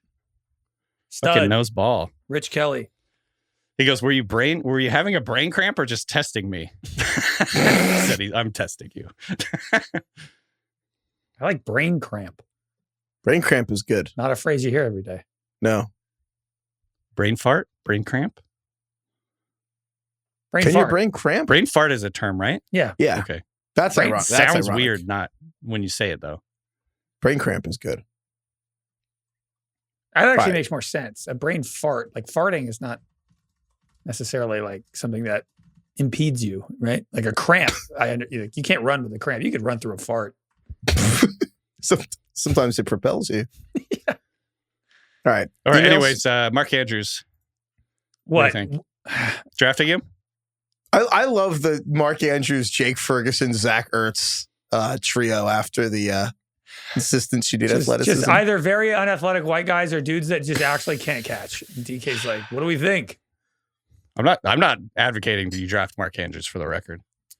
Do you guys have any very popular players in the NFL that you've never had on a fantasy team? Because I think I've never had Mark Andrews. I never get Kittle. I Yeah. never get George Kittle. I just feel like my friends love him. And in every league, I don't know. Yeah. And I feel like it's too late for me and Mark Andrews. You know? It is way too The late. ships have already passed in the night. I felt that way about Derrick Henry, and then I just did it last year. Yeah, that's great. I didn't want to go out without ever having Derrick Henry, and I did it. That's kind of a fun. Yeah. Was that topic. an episode? Yeah, that might be an Ooh, episode. maybe That's that's an fun. episode. Better late than never. Okay. Let's do some emails now. We're doing it. This is from Mike. Mike. Mikey! So he was M-Bone. Ooh, Mike. another one. Nope. I thought it was just B. B and M. Bone doesn't really work. I don't want to think about any of the other letters. I want to organically Yeah. decide which ones Right. work in the moment. Right, Mike right. Mike emailed us about the tush push. We were talking about the tush push last week. And Mike said, I've enjoyed your discussion on the tush push. I share your skepticism that the tush push should be banned. I've never understood the idea that pushing your own teammates forward would be disallowed in a sport as physical as football, which leads me to my suggestion for how the NFL could counterbalance the tush push. Completely eliminate forward progress. Mike says, So, I've like, always- where you get contacted, you're down? Yeah, As in so you the can idea then that- push them the other way. yes. You So can the idea drag that a them back. receiver Oh. goes forward like, That's good. you cross the yellow line and the linebacker smashes you 4 yards They, like, backward. pick You up get the first Pick down. him receiver up and run him into the end zone. That's kind of where Mike's going with this. This is good. So Mike's basically said, if offensive linemen can hold up a running back and propel him forward for extra yardage, why cannot a swarm of defensive linemen scoop the running back up, drop him in the end zone? It's a great take from Mike. Scoop 'em up. I like this. And then how exciting would it be to see Jalen Carter grab Jahmyr Gibbs like a sack of potatoes, throw him out of the back of the end zone for a safety? Yeah, because it's bullshit. If you think about it, 4 offensive linemen could pick up Saquon Barkley and run him 20 yards. But then if Throw him 3 out the club. Kansas City Chiefs pick up Saquon Barkley and run him backwards 20 yards, they don't get that. It stops at the forward progress. That's bullshit. And Mike points out that then This individual feels like play- a slippery slope. That's true. it kind of just ruins the game. Really, Yeah, it but- does. It really changes the sport. Oh, man. Mike also points out that then we would have like a draft term of like unpick-upableness. Like how hard would this player be to pick up? And so Najee That Harris back in as a starting running back. Ooh. Or Eddie Lacy would get signed tomorrow. Eddie Who's that Lacy. guy who's like the heaviest player in NFL history that just got Carlos? Or, Oh, yeah, they're going to give him the ball. Oh, Watkins? the Bucks guy. Wasn't Oh, it yeah. Watkins or something? Yeah, Desmond Watkins. Desmond Who- Watkins. Oh, my God. I meant to bring this up last week. So Desmond Watkins, heaviest player in NFL history. 449 pounds. 49 pounds, which is unbelievable. Put him in at running back. So his vertical, which is so funny to think about that guy jumping. His vertical. What's his Raz? Well, here's the DK. Did you watch the Final Four? I put a Z on it for I Craig. hate Raz. I think I hate Raz. Yeah, Raz is, come on. I think I hate it. So his vertical, so Do you or Desmond you Watt. just hate me? No, I don't hate you. Well, here's the could never. point. Johnny Broome, the Auburn basketball player who almost won National Player of the Year for college basketball. Yeah. And he's an NBA draft prospect. His vert is lower than Desmond Watson. Yeah. Wow. Like the second best player in college basketball cannot jump as high as Desmond Watson, the It's a red flag. 449-pound defensive tackle from Florida. Which kind of made me rethink college basketball. Yeah, we call that Drew Timme syndrome. Well, I kind of knew that, but Drew Timme wasn't like, he was a good player on a good team. Good He player was on the a great player team. of the year. All right, Drew that's Timme. fair, but he had the mustache. The mustache looked unathletic. Yeah. Yeah, I mean, he looked like a dork. But I didn't realize that Drew Timme could be outjumped by Desmond Watson, who's 450 fucking pounds. I think What was Watson's? What was his vert? 25 20-something. inches. I think mine is like I bet I don't Craig know. could beat that. 22, maybe? I don't know. No, I I bet don't it's know more what than my that. vert is. Anyway, yeah, we should pick up players. Okay. More emails. A lot of emails on popcorn. Hell yeah. Craig, you were talking about how you love popcorn. And I hope everybody saw our Instagram of my dinner a few nights ago. Big old bowl of popcorn, fired up the movie Fountain of Youth on Apple. God awful movie. Fountain Dog of shit. Youth? Terrible. Oh, I watched that actually. Yeah. Did I ever tell you guys? So my first, I just watched it like a week ago. you did? So Yeah. bad. I didn't see the end. Did I miss anything? No, it's an AI ass movie. What's going on with Guy Ritchie? It's been a while. The Gentleman's great. I mean, so there was a period there where I liked all of his movies, and then I tried to watch the Ungentlemanly Warfare, the Ministry of Ungentlemanly Warfare. Warfare, which was just, I turned it off after like 20 minutes, and I read the book, and I was like excited to see the movie after reading the book. I was like, this is atrocious. I Yeah, can't also- watch this. Unwatchable. John Krasinski doesn't have it, and he's never had it. And he should have stuck to rom-coms right out of The Office and never tried to be an action star because he doesn't have it at all. Fuck. Damn. Craig, come throwing in high heat. Whoa. He doesn't have it. I'm sorry, it's not there. Jeez. You didn't Zach like Ertz had the a comeback. quips and like the sort of. Wait, can you do it? Can you do the look at the camera impression now that we're on video on Spotify? Craig, can you do a gym office impression looking at the camera? He's good.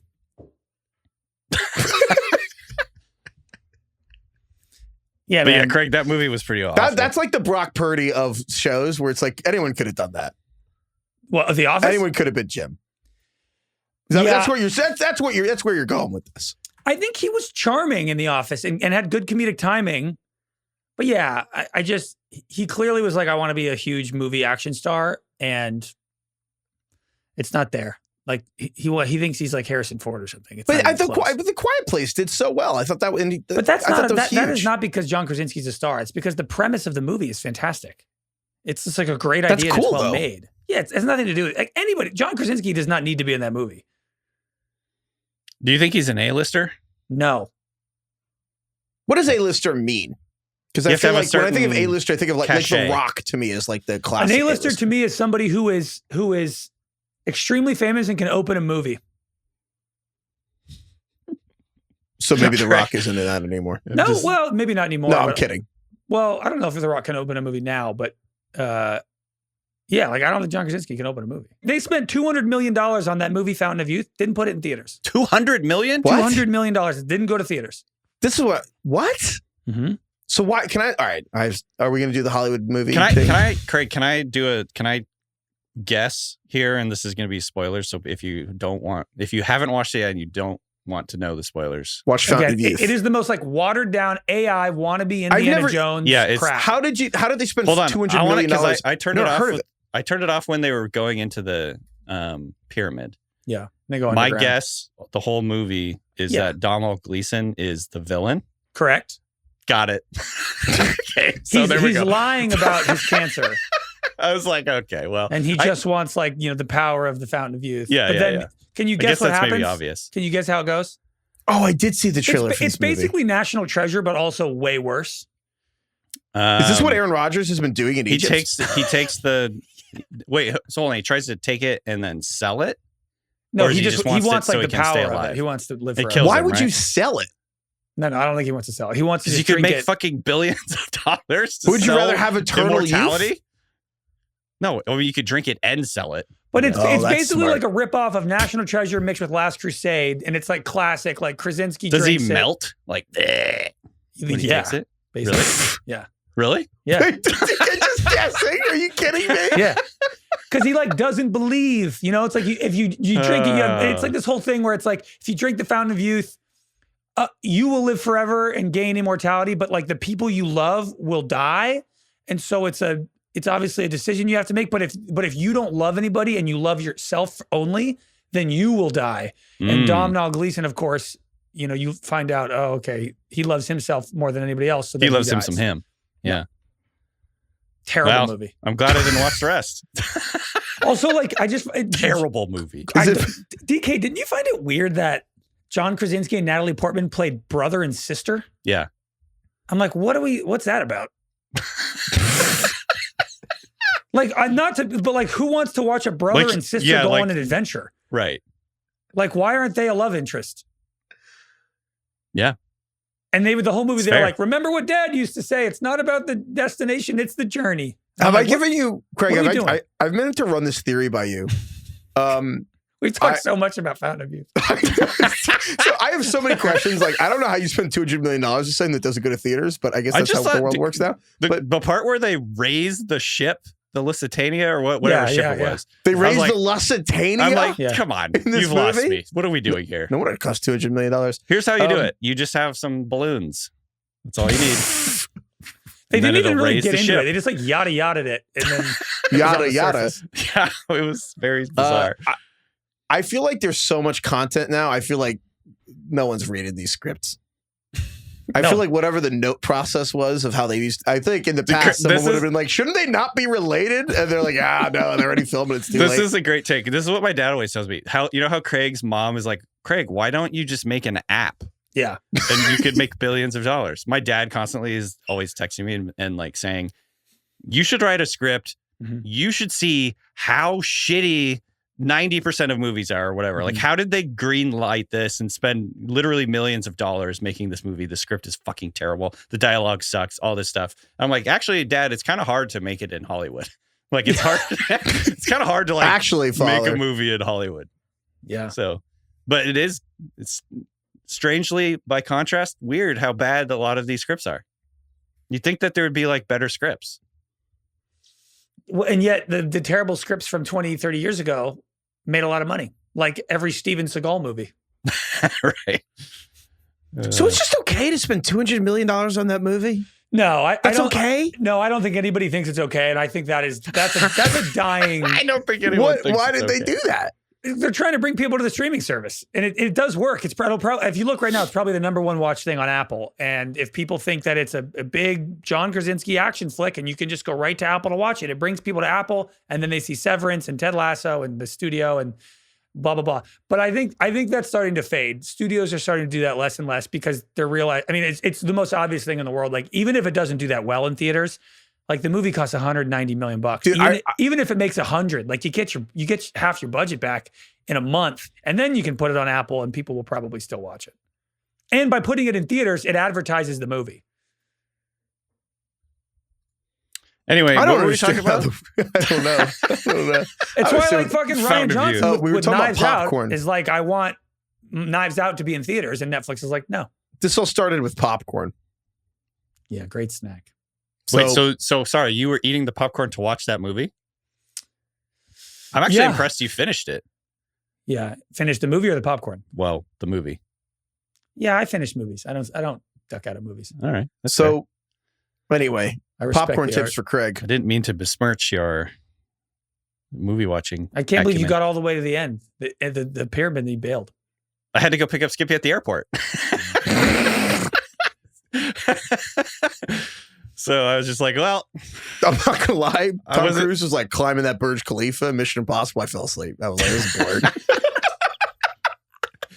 I'm not entertained. Sorry, Tom. I know you worked really hard on that. Anyway. Also, wait, did I ever tell you that my first job was I worked at a frozen yogurt place and it was next door to a movie theater? And so when we closed, they throw away the popcorn at the end of the night and they make it fresh the next day. So there's, an ungodly amount of popcorn at the end of the night. So we would trade. You're dumpster diving for popcorn? No, we would trade. Oh. The employees, the frozen yogurt, I would work at the frozen yogurt store. Got it. And I would go over to the movie theater and I would bring them 2 large coffee cups of gummy bears. And in exchange, they gave me an industrial trash bag of popcorn. And I would clean. It's not like garbage. Right. But they would take it out of the machine. As far as you know. And I walked, I saw them do it because I wondered that myself one time. But they would open the machine and just dump all the popcorn and I would come home and I just like Santa Claus, but with movie theater popcorn. And so I was very popular the summers that I worked there because I would just have like a literal fucking garbage sack of movie theater popcorn. Okay. That sounds great. Epic. That's the only other popcorn I like. Like I don't do microwave popcorn, but I love movie popcorn. So Dan emailed us. Shout out Dan. D-Bone. Yeah. There you go. Dan said his tips for Craig. I work at a small independent movie theater and I picked up a few tricks of the trade. So if you make these simple tweaks, you will undoubtedly make popcorn that tastes like how you remember movie theater popcorn as a kid. So Dan says, first, the milk solids and butter make it a poor popping medium. So the industry standard is flavored coconut oil. And he prefers the Dutchman's brand popcorn oil. But any of the electric orange coconut oils made for popcorn should do the trick, which is wild. So it's coconut oil flavored like popcorn? I guess. Oh, interesting. That's what he's saying. Electric orange coconut oil. That is what he's saying is like the key to movie theater popcorn. Interesting. Okay. And then he goes on and says, ditch table salt. Instead, use Flavacol. No idea what that is. Flavacol, which is, again, a theater staple. The smaller grain for salt better coats the kernels. And I'd recommend getting a shaker as the ultra fine nature of the salt makes it difficult to handle. And use a high-quality kernel, such as preferred popcorn. So this is like tough for Craig because Craig's whole thing right now is healthy, organic, everything. I was going to say, can you even get like, this stuff in California? Yeah, I know. It's like the most refined chemicals known to man or how you get movie theater popcorn. RFK Jr. would not approve of this. No. Flavacol looks that like... sounds like it's poison. It looks like, if you pull it up, it looks like an ad from the 1960s. It does. It looks like it's in like Nuketown. It honestly looks like, what's that Fallout, the video game with all the 50s nuclear aesthetic? It looks like that. What the hell is in it? Let me see. Flavacol. I mean, even the name. This is going straight to your brain. Salt, artificial flavor, FD&C yellow number 5, FD&C yellow number 6. I don't like this, Craig. Maybe I'll try it. I mean, is the brand Gold Medal? Isn't that who makes flour? I mean, look, I don't ask what's in my movie popcorn. I'm sure it's all this. I was going to say, just do it. Who cares? Yeah. This is good to know. The oil thing, I'll definitely try. Okay. So yeah, shout out Dan. Yeah, we'll try the movie theater popcorn. Let us know how it goes. Okay. Last one here. A lot of people send us this. So I don't know if you guys followed any baseball whatsoever, but the Colorado Rockies. They suck, right? Literally like the worst baseball team in generations. The Rockies suck, are right? 9-50. Man. 9-50. They are literally losing 5 of every 6 games. The Athletics, whose owner is so cheap, they moved the team to a AAA baseball stadium and removed fucking Oakland from the name because they're not there anymore. The Athletics have 23 wins. The Rockies have 9. That's how bad the Rockies are. So a lot of people emailed us about when was the last time a team was this bad. To which Andrew in particular, shout out Andrew, sent us a list of all these teams who had a worse winning percentage. Hey, God damn it. Does that work? He gets so excited every time he says it. Hey, Bone. Hey, Bone. Andrew emailed us a list of teams that had a worse winning percentage. And so it includes, they're all from the 1870s. Okay. Man. The Troy Trojans, the Detroit Wolverines, we have the Milwaukee Grays, and then we have the Altoona Mountain Cities. Mountain cities? The Altoona Mountain Cities. Feels from like that's in 1884. the wrong order. Is it Altoona Mountain Cities? Should be like the Mountain City Altoona. Oh, I think you're right. Are they It's the Altoona cities? Mountain Cities. That would make more sense. Hold on, where's Altoona? That makes more sense. the Altoona Mountain Cities. Altoona Mountains Cities. Altoona Hill? Where's Then Altoona Mountain? There's the Worcesters. Okay. The Worcesters? Worcesters. Started 1866. We discussed a couple of weeks ago the St. Louis Red Stockings became the Red Sox, but there's also the Washington Blue Legs, the Baltimore Canaries, the Rockford Forest Cities. Heifetz, you're right. Hold on, it is the Mountain Cities. I was just Mountain looking it up Cities. too. And it's cities CITYS. Like they decided this is how we're gonna. Altoona Mountain This is a long Cities. Well, time there's ago, also you the know. there's also the New Haven Elm Cities and the Rockford Forest Cities. So they just kind of named them cities. So there's an association of cities in a Altoona Mountain area. And then Or there's the Altoona Elizabeth area. Resolutes started 20. The 2 and Elizabeth 21. Resolutes. The Resolutes, Brooklyn, the Brooklyn Eckfords, and the Wilmington Quicksteps. Quick steps. Resolutes? I kind of like that. The Elizabeth Resolutes. But so that happened. But all of this led me to the Wikipedia page for Rube Waddle. Shout out to everyone. I think Kyle and Bob in particular emailed me the Wikipedia page for Rube Waddle. Is it Waddell? Probably. Like So Jalen? first of all, I want to shout out that Rube Waddell played for, among other teams, the Chicago Orphans. Okay. Christ. God. The 1902 Chicago Orphans, which included Pete Childs and Cupid Childs, plus Germany Schaefer and Topsy Cupid? Hartzell. Cupid. And Topsy. Germany? Germany Schaefer? Germany Schaefer, Topsy Hartzell, Frank Topsy. Chance, all played for the 1902 Chicago Germany. Orphans. Germany spelled like it sounds? Yeah, spelled like the country. Germany Schaefer. Okay. I'm just going to read you a paragraph from Rube Waddle's Wikipedia. I think I've heard about this guy. Rube Waddle's career wound through a number of teams. He was notably unpredictable. Early in his career, he once left in the middle of a game to go fishing. Oh, we've talked about this. No, have we? Yeah. Rube Waddle Maybe had not a long, on the show. Oh, he had a long-standing fascination with fire trucks, ran off the field to chase them after games. He would disappear for months at a time during the offseason, and it was not known where he went until it discovered that he was wrestling alligators at the circus. I think Rube might have had a few cents short of $1. He loved dogs, so opposing fans would bring their dogs to the games, and then he would just watch the dogs in the crowd. But yeah, shout out Rube Waddle. But He was wrestling alligators Yeah. in the circus. while leading the league in strikeouts. He would, and then a game would end and he would just go chase fire trucks. Yeah, but he led the league in strikeouts 6 years in a row for the Chicago Wait, Orphans. as a pitcher or a hitter? No, a pitcher. No, Oh, okay. he's good. No, I thought you were saying like, No, he's really good at his job. and he also sucked at baseball. No, he was incredible at Oh, okay. baseball. Wow. Yeah. Cool. Why do I feel like we've talked about this guy before? You've probably seen him on Instagram. People send us Instagram. My God, have you seen a photo of this guy? Jaw like a cliff. He looks like Christopher Reeve. He does kind of. Holy shit.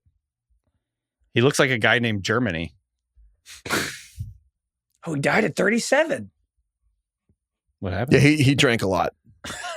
No, that's just how long people lived back then. No, his Wikipedia does detail that he believed they spent his entire first signing bonus on alcohol. This guy, he was probably really fun to hang out with. Good hang. Yeah, I mean, he was hammered drunk chasing fire trucks and wrestling gators. Yeah, that's pretty sick. All-time wild card. Great life. Okay, the most important news of the day. My fault for waiting this long to talk about this.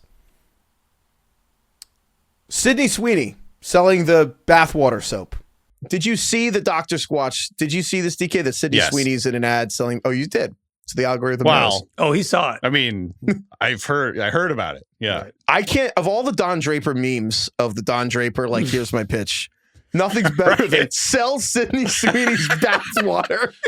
So wait, there's little drops of her actual bathwater. I think they're lying, which is the best lie I've how ever do you heard. scale up on that? The logistics seem tough. I think it's the best marketing gimmick I've ever heard.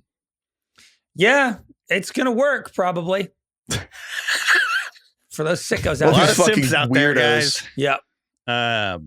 She I knows what she's doing. I always thought the weird simp catchphrase, like I drink her bathwater, is like super weird. It's Super kind of, gross. it's almost disturbing how the creep is like so mainstream that Sydney Sweeney's like, yeah, I'll sell that. That's fine. That'll work. I know. She's really leaning in. She's Imagine really pitching- leaning in. Imagine pitching that and getting it sold. That's pretty. Dude, I know. Pretty ballsy. Because they were probably terrified to talk like to her your about career it. might be over if you say this out loud. Do you think So true. was it her idea or their idea? Honestly, she's probably the I one don't know, Craig. looking through her fucking replies every day. Like, I'll drink your bathwater. And she's like, we should just sell this. Honestly, We gotta I think make it money might off come of from this. her team. You know, how long could her social media people read the fucking comments until they're like, you know what, guys, I have an idea. Light bulb moment. So wait, sorry. Great actress, by the way. What? It's soap? What's the flavor? What's the flavor? What's What the is the actual flavor? flavor called? That's the wrong word. Wow. I don't Maybe think not for they're looking DK. Wait, not. what? Okay, hold on. What is the What do you what is call the a flavor scent? per se? Okay.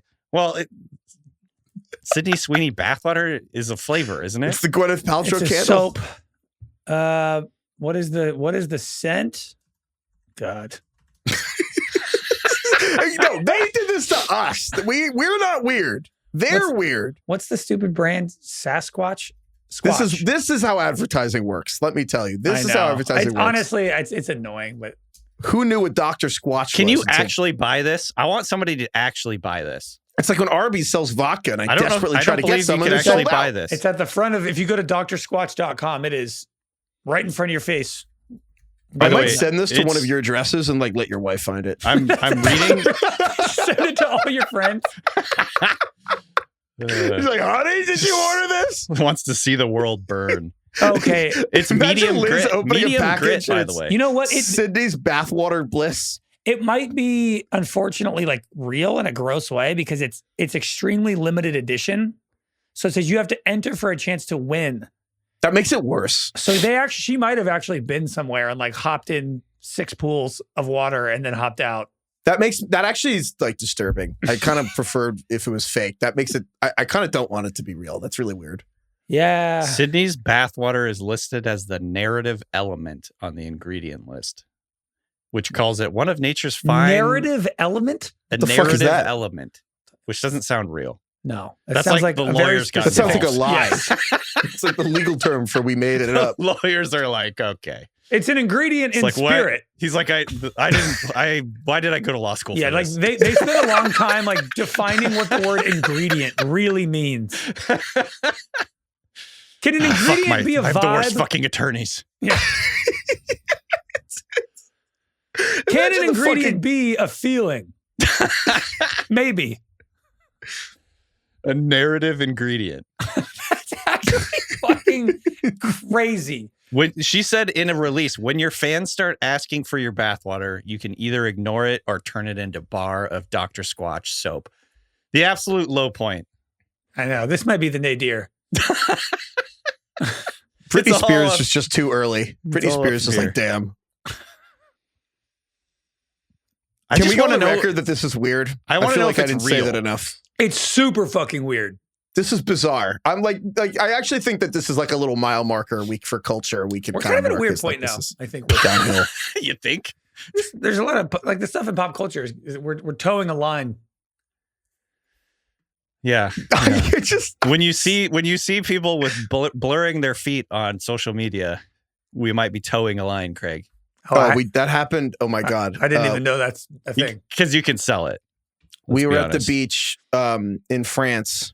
Shout out Antibes. And Jackie took a picture of the beach and like, you know, the like horizon, whatever, and sent it to her friends. And then they were all like, free feet pics. And like my feet were in the picture. What the fuck? And I was like, God damn it, Jackie. So then I Venmo requested all of them for the feet pics. Nice. Did you get any? No. Bummer. DK, would you sell feet pics for $1,000 a month? Yeah. What I sell? Well, yeah, sure. You would. Yeah, of course. Who wouldn't do that? Okay. Would you? I guess so, yeah. What's your price? Craig was No, I- testing the waters. I'm asking the I question. guess so. What's your price? Would you sell feet pics for $500 a month? I know. I started this, so you have to answer first. Oh yeah, what's $100 the lowest? $100 a month. We're talking about beer money. Sure, I'll do it. I mean, it's just feet are in the picture. Like 100. I mean, honestly, probably. Is it like every day? If it had to be a part of your Instagram main account, like if you're putting it on main, but you were getting if it was paying your rent. What question?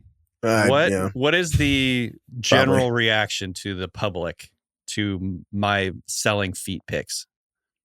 It'll be super similar to the Sydney Sweeney bathwater. Everyone's going to have the same reaction. Like, do you think people would laugh generally and think it was funny, or do you think people would think I had a problem? Probably unfollow you. Well, that's true. Yeah. Yeah. Probably. Yeah, because such a huge percentage of my following is right out the gate. Yeah. Also, concern. I think it would be He's been hacked. It would be an Ann Veal situation. I feel like they'd see your feet and be like, "Really, those? Yeah, those are the ones, huh? What are they funny?" Okay. I don't know if we're going to keep any of that. I don't know. We should probably cut all of that. All right. Thank you, DK. Thank you, Craig. Thank you, Kai. Thank you, Carlos. Thank you, Austin. Thank you, everyone. Thanks. Well, I don't know if it's a thank you to Sydney Sweeney. Some people I think are really thankful. We're not. No. We've decided as a podcast. Somewhere between a thank you and a bless your heart. Somewhere in between. She's an entrepreneur. Thank you, Lauren. Shit. Thank you. Lindsay Lohan, the pop star artist. Okay. She was a singer. Yeah, certainly. Couldn't name a song of hers. Well, I don't remember a single Lindsay Lohan song. She sang, right? Yeah, she sang. And Hillary Duff. Yeah. Well, Is Hillary Duff trying to make a comeback right now? Hillary Duff, I mean, she had some bangers. Did she? More than I remember than Lindsay Lohan. The Lizzie McGuire movie. Wasn't there a song like When the Rain Comes Down or something? Yeah, that's the dude, What Dreams Are Made Of is huge. Yeah, that one banged. Lindsay Lohan, did she sing in that Herbie movie? What was that? The Car Had Eyes? I didn't like the car. I never saw Herbie Fully Loaded. Rain Falls Down. Come clean. What is that song? When the rain comes down over me. Away. You know who just did a cover of that? Benson Boone. 2003. Did he really? Yeah. Stop. What is... I mean, look, I will never know if that's true or not. I believe it. Steph was there singing it. It's a tough video. I kind of want to look up the video of Steph. I don't know what he's talking How bad was it that you're so embarrassed? It's bad. Yeah. I'm watching this now. It's really bad. It's like Hold on. What am I supposed to Google? Panama hat? What is he wearing? Benson Boone, Steph Curry. It's just like the most like millennial Coachella cringy behavior. He's got the hat. He's like videotaping him. He's like lip syncing right in the front row. Benson Boone. It's not what I wanted out of my king, but you can't win them all. This isn't that bad. This is why the Warriors are not a dynasty. It's bad, DK. You don't understand. They're not a dynasty. That's why. I don't actually. That's why they're not a dynasty. Oh, we'll bounce back. Goodbye, everyone.